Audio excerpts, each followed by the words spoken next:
Nakatago sa dilim ng isang lumang bahay ang mga kwentong hindi mo inaasahan.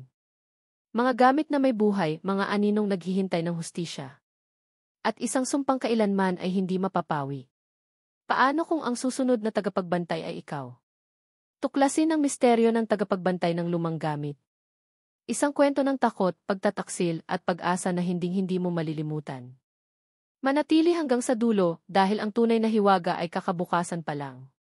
Tahimik ang buong baryo ng gabing iyon. Tanging huni ng mga kuliglig at hampas ng hangin sa bintana ang maririnig. Sa ilalim ng liwanag ng bilog na buwan, bumalik si Elma sa lumang bahay ng kanyang lola Clara. Matagal na itong abandonado. May makapal na alikabok sa bawat sulok. Ang amoy ng lumang kahoy at agnas na papel ay agad sumalubong sa kanya. Nasa gitna ng sala ang bowl ng kanyang lola, ang tagapag-ingat ng mga lumang gamit. May babala si Lola Clara noon. Huwag na huwag bubuksan ang bowl kapag siya ay wala na. Ang bowl daw ay hindi basta lalagyan. Ito ay bantay ng alaala, sumpa at galit. Ngunit kailangan ni Elma ang mga dokumento sa loob. Pinasok ng takot ang kanyang dibdib pero pilit niya itong nilunok. Hinawakan niya ang kalawangin na kandado. Malamig ito, tila may buhay. Pagkaklik ng susi, naramdaman niyang parang may bumubulong sa kanyang likuran. Pagbukas ng bowl, nagdilim ang paligid. Hindi ilaw ang nawala, kundi ang liwanag sa loob ng bahay mismo. Parang hinihigop ng isang presensya ang init sa paligid. May mga laruan, lumang damit, at itim na panyo sa loob. Isa-isang gumalaw ang mga bagay. Nagkakabuhol-buhol ang mga sinulid, tila may sinusubukang buin. Mula sa ilalim ng tela, lumitaw ang isang maliit na anino. Bata. Nakasuot ng sira-sirang baro. May mga mata itong walang puti, tanging itim.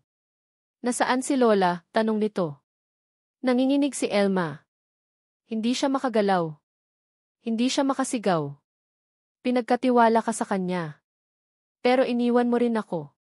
Katulad niya. Naramdaman ni Elma ang biglaang lamig sa kanyang batok. Parang may kamay na dumampi sa kanya mula sa likod. Pagharap niya, si Lola Clara ang nakita niya. Pero ang mukha nito ay wala na ang balat. Buto at luha lamang ang natira. Bakit mo binuksan? Bakit mo ipinagkanulo ang pangako mo? Napaatras si Elma. Napaatras hanggang sa maramdaman niyang wala na siyang matutungtungan. Nahulog siya sa dilim, walang dulo, walang liwanag.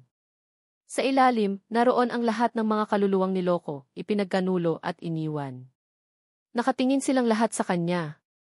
Puno ng galit. Puno ng uhaw sa hustisya. Sa gitna ng kanilang pag-ikot kay Elma, may isang tinig na umalingaw-ngaw. Mataas. Matinis. Hindi tao. Ikaw na ngayon ang tagapagbantay. Ikaw na ang kasama naming lahat. Mula sa itaas, muling nagsara ang bowl.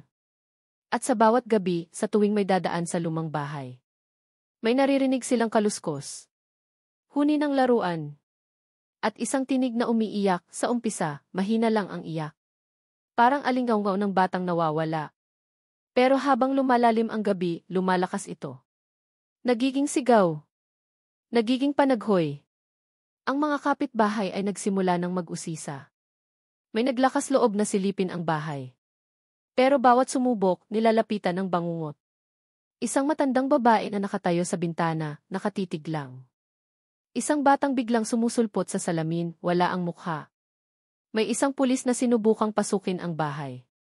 Wala pang 5 minuto, lumabas itong nanginginig. Hindi na nakapagsalita. Hanggang ngayon, wala pa ring malay. Ang matanda sa kanto, si Mang Ador, ay nagsabi ng totoo.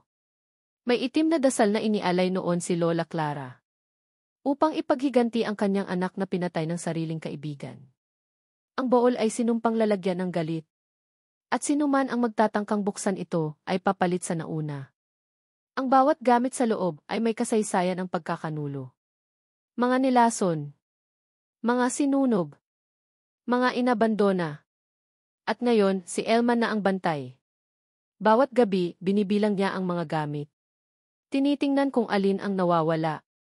Dahil ang nawala ay may bagong hahatakin. Minsan, naririnig siya ng mga batang naglalaro sa kalye. Isang babae na pabulong na nagsasabing, "Huwag mong itapon ang lumang gamit. baka ako ang sumunod sa iyo. At kapag may batang nawawala sa baryo, laging may natatagpo ang lumang laruan sa harap ng bahay nito. Puno ng dugo. At may nakaukit na pangalan. Ang pangalan ng susunod na tagapagbantay. Minsan, isang batang lalaki ang naglakad pa uwi mula eskwela. Naabutan siya ng dilim sa daan. Napadaan siya sa harap ng lumang bahay ni Lola Clara. Nakita niya ang laruan sa lupa. Isang maliit na tren na umiikot mag-isa. Pinulot niya ito dala ng pagkausisa. Pagkababa ng kamay niya, napansin niyang may sulat sa ilalim. Ang kanyang pangalan. Isang letra, sunod-sunod, nakaukit sa kahoy. Kinilabutan siya. Paglingon niya, may batang babae sa bintana. Nakatingin. Walang mukha. Kumakaway. Napatakbo ang bata, takot na takot. Ngunit sa bawat hakbang niya palayo, parang mas lalo siyang nilulubog sa dilim. Hindi niya namalayang paikot-ikot na siya sa iisang daan. Sa wakas, natagpuan siya kinabukasan. Nakaluhod sa harap ng bowl. Hindi gumagalaw. Mga mata niyang nakatitig lang, walang ekspresyon. May hawak siyang sulat. Isang piraso ng papel, isinulat gamit ang dugo. Tinanggap ko na. Ako na ang susunod. Mula noon, muling nabuksan ang bowl. Muling gumalaw ang mga laruan. Muling nagsimulang huminga ang bahay. At ang kwento ng pagkakanulo, ng sumpa, at ng tagapagbantay ng lumang gamit, ay nagpatuloy. Isa silang nadadagdag. Sa bawat taong hindi natuto. Sa bawat nilalang na nagpanggap na wala silang kasalanan. Isang gabi, dumating ang isang dalagang hindi taga-baryo. Si Mira, isang dokumentarista, naghahanap ng kwento ng kababalaghan. Narinig niya ang alamat tungkol sa bahay ni Lola Clara. Bitbit ang kamera at tapang na peke. Pumasok siya sa bakuran, walang paalam. Ang hangin ay biglang lumamig. Parang may mga matang nakamasid sa bawat galaw niya. Kinunan niya ng video ang harapan ng bahay. Ang bahay kung saan may sinasabing sumpa, sabi niya sa kamera. Titignan natin kung totoo nga ba ang mga kwento.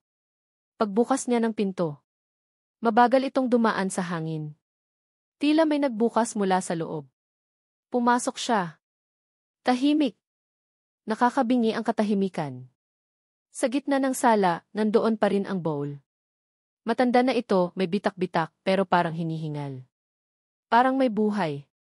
Bigla, umilaw ang kanyang kamera ng mag-isa. Nag-record ito ng sarili. Sa screen, nakita niya ang sarili niya.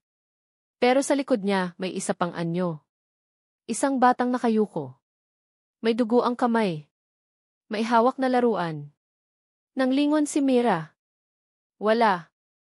Ngunit naramdaman niya ang isang daliri na gumuhit sa kanyang batok. Mabagal.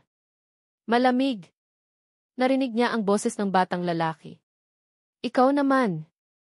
Napasigaw siya pero walang boses na lumabas. Nabitawan niya ang kamera. Tumakbo siya palabas. O akala niya'y palabas. Ngunit kahit ilang pintuan ang buksan, laging sa sala siya bumabalik. Sa harap ng bowl.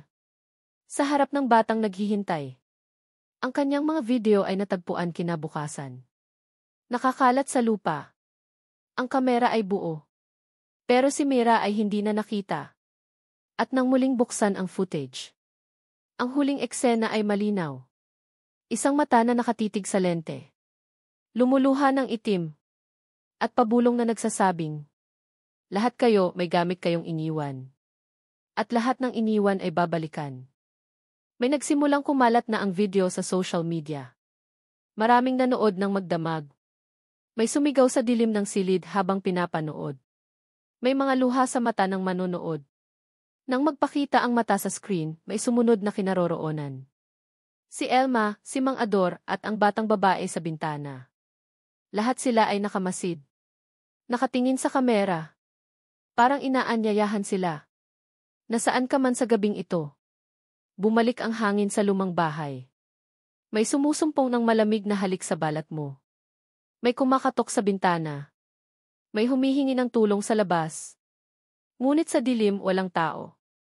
Ang ilaw sa bintana ay kumurap. Ang kandado ng bowl ay kumalog. At sa likod mo, may humihinga ng mabigat. Isang tinig na tahimik ngunit matinis. Ito na ang simula. Mukha mo ang susunod. Sa salamin, may refleksyong hindi sayo. Nakatayo ito sa likuran mo. Wala kang naramdaman pero nandoon na siya. Walang mata. Walang bibig. Ngunit alam mong nakangiti ito. Ang paligid ay biglang naging mabigat. Parang nilulunod ka ng hangin. Ang bawat tunog sa bahay ay naging malabo. Maliban sa isang mahinang tawa ng bata. Hindi mo na mabuksan ang pinto. Hindi mo na mahanap ang bintana. Ikaw na ngayon ang nasa loob. Hindi sa loob ng bahay, kundi sa loob ng bowl. May maririnig kang mga bulong sa dilim. Mga pangalan. Isa doon ay iyo. Isang lumang laruan ang nasa paanan mo ngayon. Umiikot ito ng mag-isa. May sulat sa ilalim. 3 salita lang. Huwag mo akong iwan. At sa bawat tibok ng puso mo, may nararamdaman kang presensya. Pilit kang inaabot. Kinakalagkad papalapit sa kung saan malamig. Madilim. At walang takas. Ngayon, sa bawat silid na may lumang gamit. Sa bawat bahay na may alaala ng pagkakanulo. May kaluluwang gumigising. Nagbibilang ng susunod. Nagbabantay ng mga iniwang pangako. Nag-aantay sa iyo. Kapag pumikit ka sa gabi, maaaring maramdaman mong may kasama ka sa kwarto. Isang malamig na hininga sa batok. Isang aninong dumaan sa gilid ng mata. Hindi mo alam kung totoo. O kung guni-guni lamang. Pero habang lumilipas ang oras, mas lalong lumalakas ang presensya. Nagiging malinaw ang boses. Nagiging pamilyar ang mukha. Maaaring isa siya sa mga iniwang gamit mo noon. Isang laruan. Isang lumang litrato. Isang bagay na may kasamang alaala ng pangakong hindi tinupad. Hindi mo man ito napansin. Pero may panahong tumalikod ka. Iniwan mo siya. Kinalimutan. At ngayon, hindi ka na niya makakalimutan. Ang baul ay bukas na muli. Ang bahay ay muling humihinga. Ang mga bantay ay gising na. Isang gabi habang natutulog ka, may maririnig kang kaluskos sa ilalim ng kama. Isang tunog ng laruan na umiikot. May halakhak ng batang malapit sa tenga mo. At bago ka pa man makasigaw, may nararamdaman kang malamig na kamay na dumadampi sa pisngi mo. May mata na nakatitig sa iyo. At isang tinig na pabulong, puno ng pait. Salamat sa pagbabalik. Ikaw na ngayon ang gamit na iniwan. Ikaw na ang tagapagbantay. Magsisimula na ang pagbibilang. 1, 2, 3.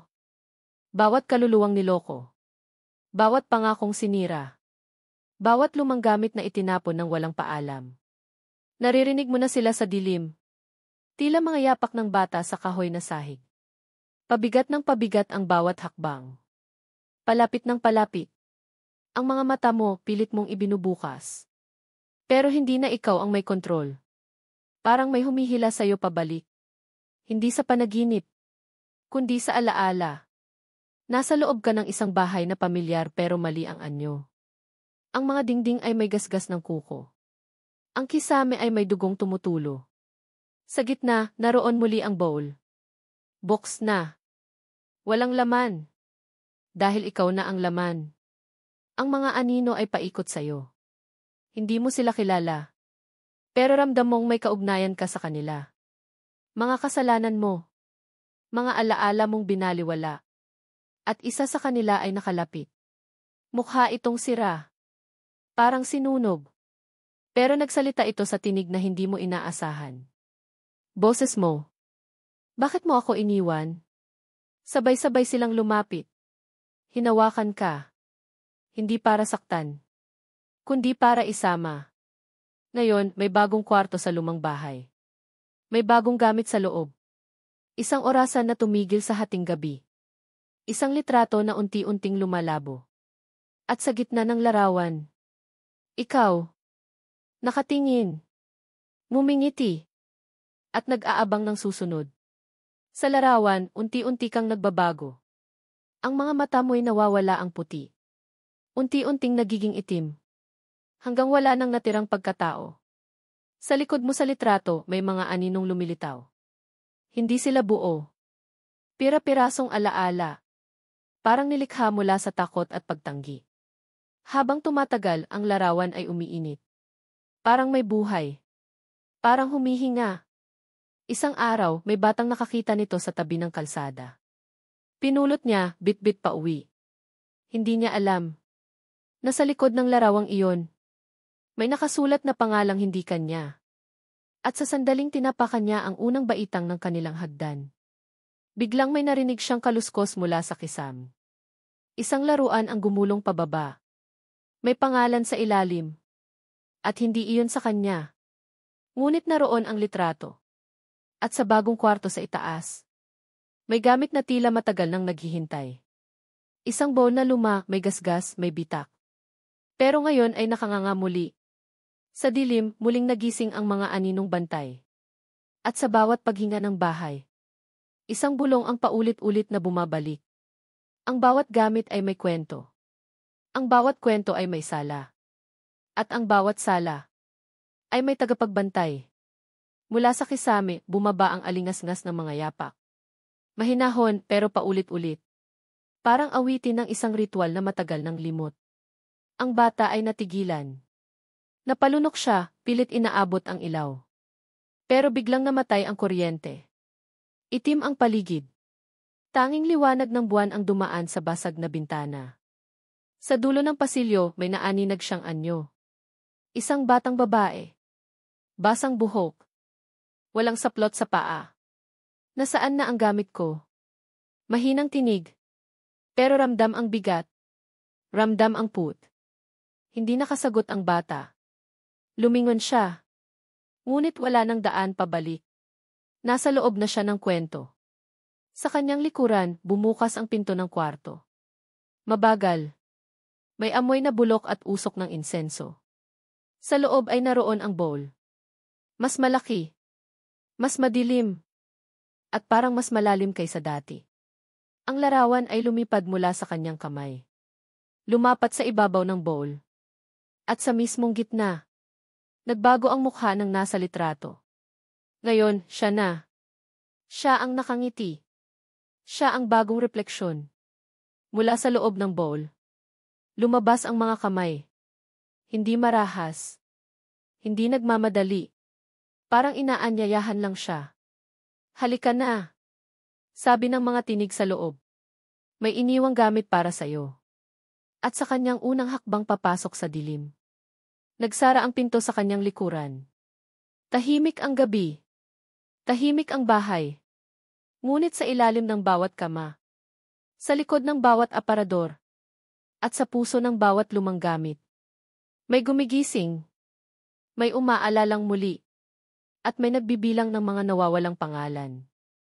At sa bawat patak ng oras, lumalalim ang dilim sa loob ng bahay. Ang hangin ay humahaplos ng malamig, parang kamay na nilulunod. Sa sulok, may mga mata na hindi mo makikita sa liwanag ng araw.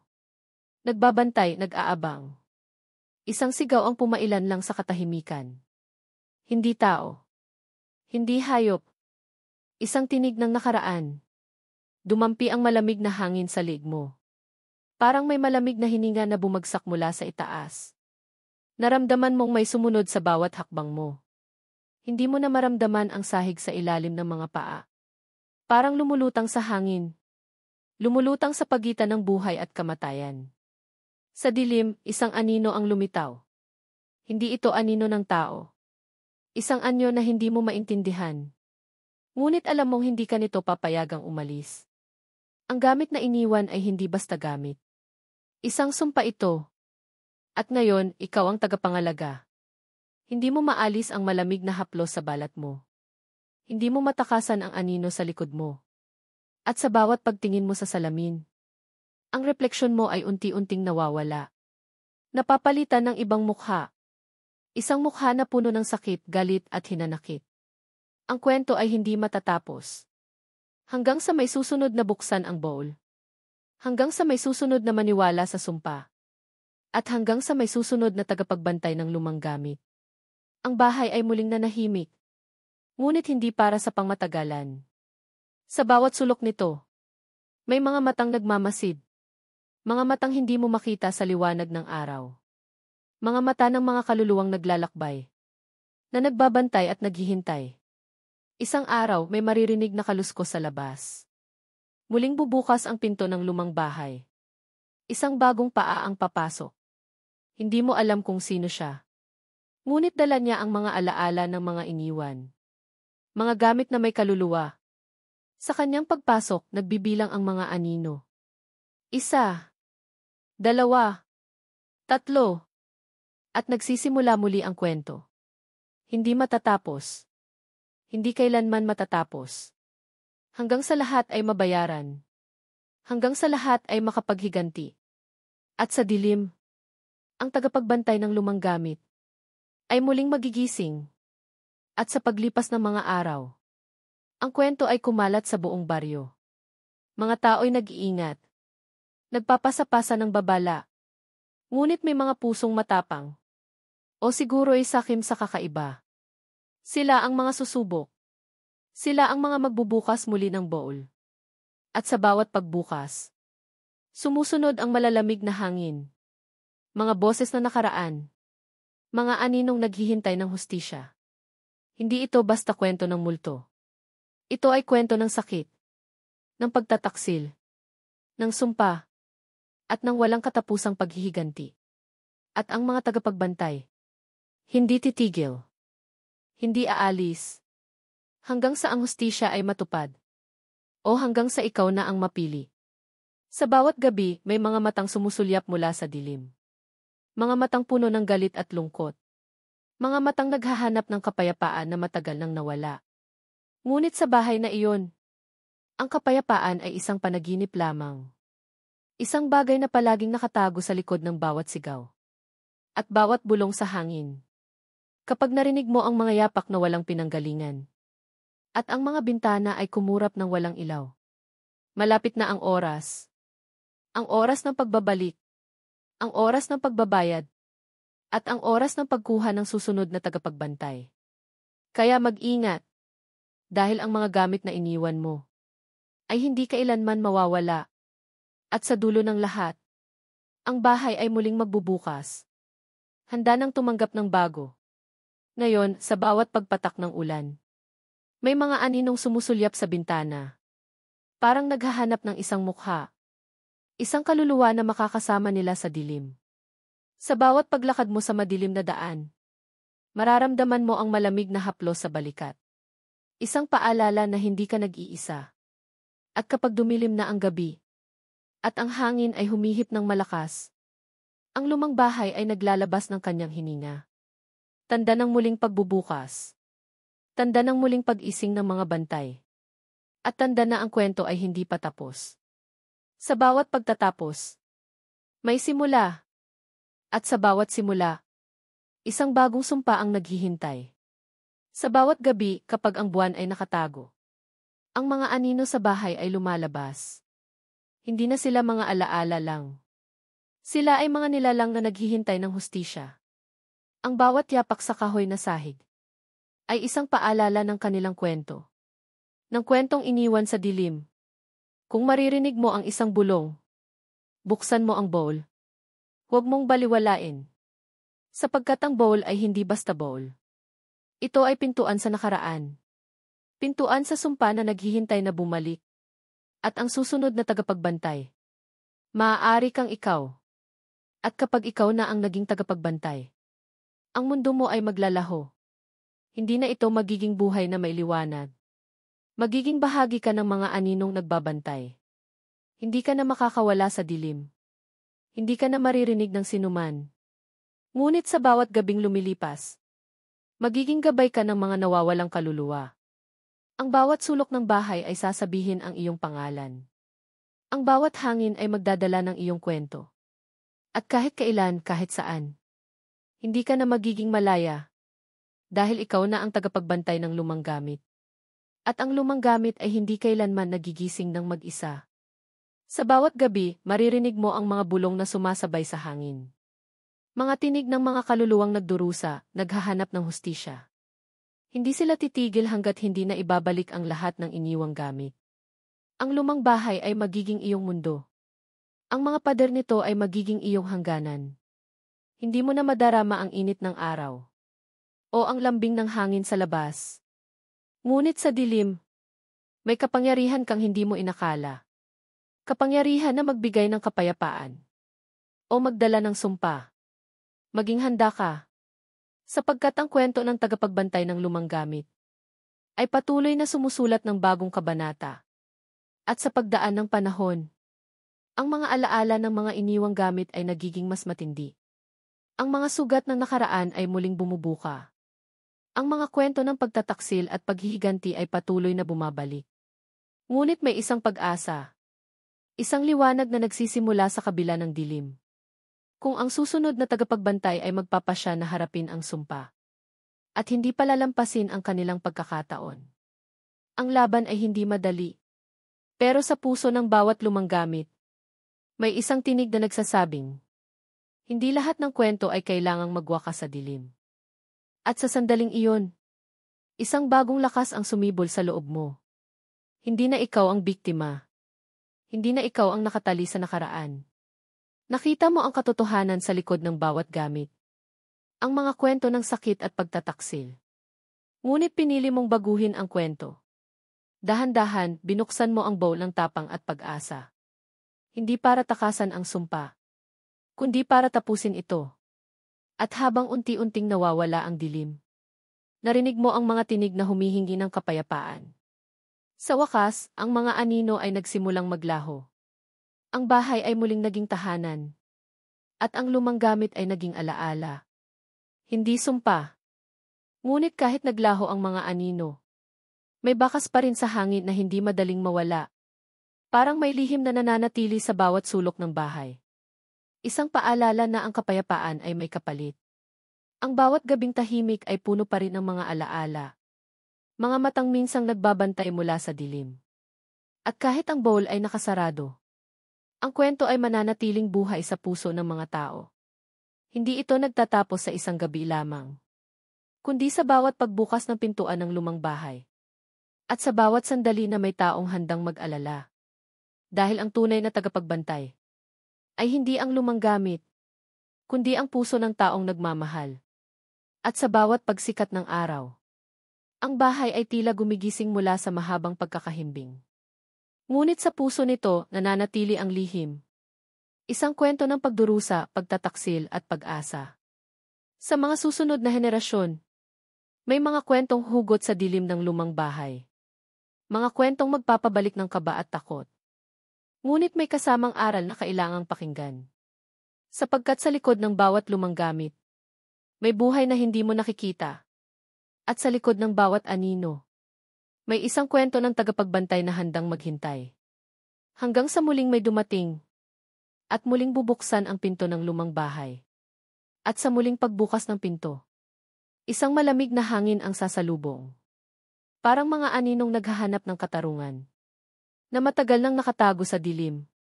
Ang kwento ay muling mag-uumpisa. Isang siklo ng pagdurusa at paghihiganti. Ngunit sa bawat pagbukas, may pagkakataon pa rin. Nabaguhin ang kapalaran ng tagapagbantay. Ang lumang bahay ay mananatiling bantayog. Isang paalala sa mga nagdaan. At sa mga susunod na tatahakin ang landas na ito. Dahil sa bawat lumang gamit, may kaluluwang naghihintay. At sa bawat tagapagbantay, isang bagong kwento ang bubuksan. Sa pagpasok mo sa loob ng bahay, mararamdaman mo ang bigat ng mga matang nagmamasid. Ang mga pader ay tila bumubulong. Nagpapahiwatig ng mga lihim na hindi dapat madiskubre. Habang tumataas ang pulso, naririnig mo ang mahinang ungol mula sa dilim. Ang hangin ay nagiging makapal. At ang mga aninong naglalakad ay unti-unting lumalapit. Ngunit kahit napuno ng takot, may apoy na nagliliyab sa puso mo. Isang tapang na nagmumula sa kaalaman, na hindi ka na ulit magiging biktima. Dahil sa dulo ng madilim na lagusan, may liwanag na naghihintay. At isang katapusan na ikaw mismo ang magtatakda. Habang lumalapit ka sa liwanag, nararamdaman mo ang malamig na kamay na humahawak sa iyong balikat. Hindi ito mapanakit. Ngunit puno ng bigat ng nakaraan. Isang tinig ang bumulong sa iyong tenga. Handa ka na ba? Hindi mo alam kung ito ay babala o paanyaya. Dumako ang tingin mo sa harap. Isang salamin ang nakaharap sa iyo. At sa salamin, nakita mo ang sarili mo. Ngunit may mga mata kang hindi mo kilala. Mga matang puno ng puot at hinanakit. Ng mga kwento ng lumang gamit na iniwan at niloko. Ngunit sa puso mo, alam mong may pag-asa pa. Na kahit sa dilim, may liwanag na magbubukas ng bagong kabanata. Ang mga matang iyon sa salamin ay unti-unting humupa. At napalitan ng mga matang puno ng kapatawaran. Ang bigat sa iyong balikat ay nabawasan. At ang malamig na hangin ay naging mainit na simoy ng hangin. Sa dulo ng lagusan, isang pintuan ang bumukas. Hindi ito karaniwang pintuan. Ito ay gawa sa kahoy na may ukit ng mga sinaunang simbolo. Pagbukas mo nito, lumabas ang liwanag na nagdulot ng init at ginhawa. Parang isang bagong umaga na walang takot at anino. Doon mo natagpuan ang bowl. Ngunit ngayon, ito ay puno ng mga alaala. Mga kwento ng pag-ibig, pag-asa at pagpapatawad. At sa sandaling iyon, naunawaan mo na ang tunay na tagapagbantay ng lumang gamit. Ay ang puso mo mismo. Na handang harapin ang nakaraan. At baguhin ang kapalaran. At sa paglabas mo mula sa bahay, ang simoy ng hangin ay tila nagdadala ng bagong buhay. Ang mga aninong minsang nagbantay ay naglaho. Pinalitan ng katahimikan at kapayapaan. Ngunit sa puso mo, alam mong hindi ito katapusan. Ang kwento ay patuloy na umiikot. Naghihintay ng mga susunod na maglalakas loob. At kahit saan ka man mapadpad, dadalhin mo ang aral. Na ang bawat lumang gamit ay may kwentong nagkukwento. At ang bawat kwento ay nangangailangan ng tagapagbantay. At sa bawat gabi, habang ang buwan ay nagliliwanag, maaari mong marinig ang mahihinang bulong ng mga alaala. Mga kwento ng mga taong nagdusa, nagmahal at naghirap. Na nagmumula sa bawat sulok ng lumang bahay. Ngunit ngayon may bagong bantay. Isang taong handang makinig. Handang umintindi. At handang protektahan ang mga kwento ng nakaraan. Hindi mo alam kung kailan muli bubukas ang pinto. O kung sino ang susunod na tatahakin ang landas na ito. Ngunit isang bagay ang sigurado. Ang kwento ng tagapagbantay ng lumang gamit ay patuloy na magpapatuloy. Hanggang sa huling salita ay mabigkas. At sa paglipas ng panahon, ang kwento ay naging alamat sa baryo. Mga matatanda ang nagbabahagi nito sa mga bata. Bilang babala at paalala. Hindi lamang ito kwento ng takot, kundi ng pag-asa at lakas ng loob. Ng bawat taong nagtataglay ng tapang. Naharapin ang mga anino ng nakaraan.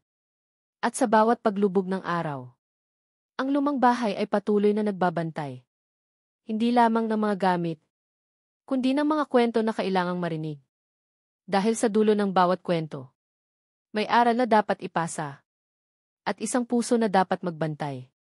Ngunit sa ilalim ng katahimikan, may mga lihim na patuloy na naglalakbay. Mga alaala na hindi kayang kalimutan. At mga kaluluwa na naghahanap ng kapanatagan. Isang gabi, muli kang mararamdaman ng bahay. Ang pintuan ay magbubukas ng kusa.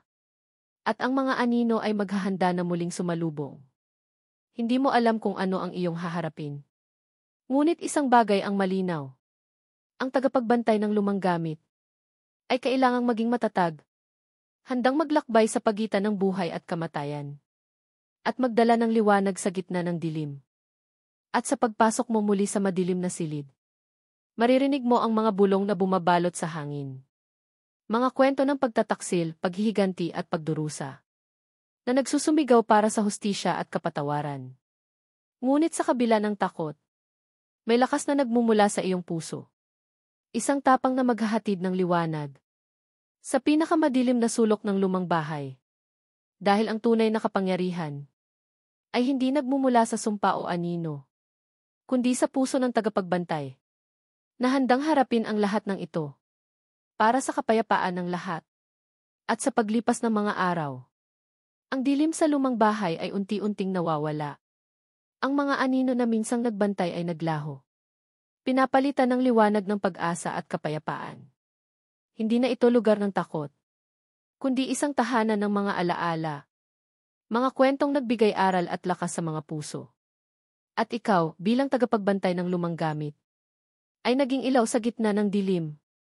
Isang paalala na kahit sa pinakamadilim na gabi, ang tapang at pag-ibig ay siyang magdadala ng liwanag. Sa huli, ang kwento ay hindi tungkol sa sumpa o anino, kundi tungkol sa puso ng taong handang magmahal, magpatawad at magbago. At dito nagtatapos ang kwento. Ngunit ang alaala nito ay mananatili.